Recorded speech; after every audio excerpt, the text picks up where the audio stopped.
Fearing how they'll respond.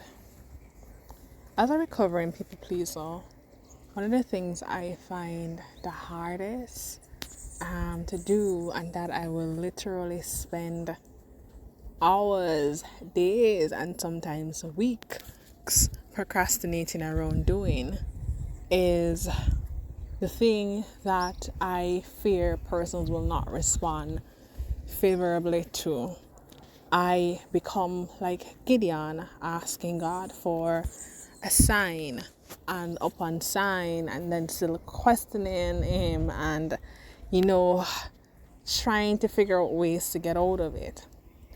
And one of the things that I have learned and I'm starting to realize is that when God tells me to do something, even when my people pleasing nature would say I want to avoid, or I don't want to have that conversation, or I don't want to say that thing, when God, or even do that thing, when God gives me an instruction to do, there is a level of peace and certainty that comes with it, versus when I think it is something to do. Because a lot of times the hesitation and the procrastination comes from God.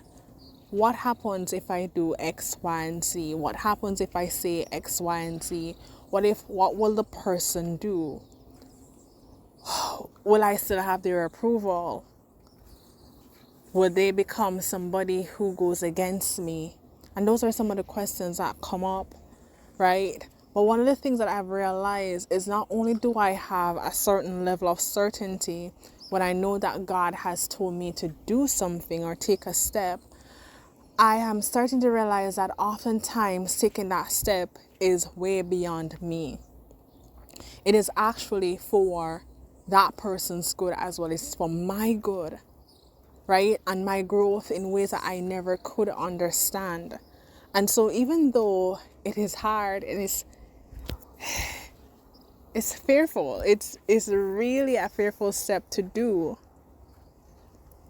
Today, I encourage you, my Pink Flamingo friend, if you feel it laid on your heart, if from wisdom, the wisdom, understanding, and the insight and the discernment that God has given you requires that a conversation be had, that a step be taken, that a boundary be held.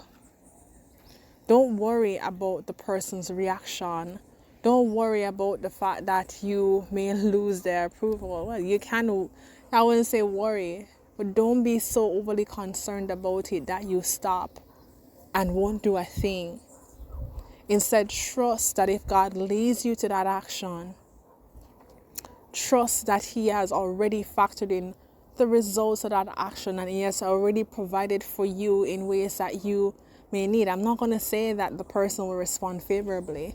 I'm not going to say that the action will turn out well in the short term. But know that in the medium to long term, it is for, and sometimes even in the short term, it is for your good. What you're thinking will happen is actually worse than what will actually happen. And two, it is for the good of the person that you have been tasked with taking a stand around. So today, my Pink Flamingo friend, it is scary, but go for it.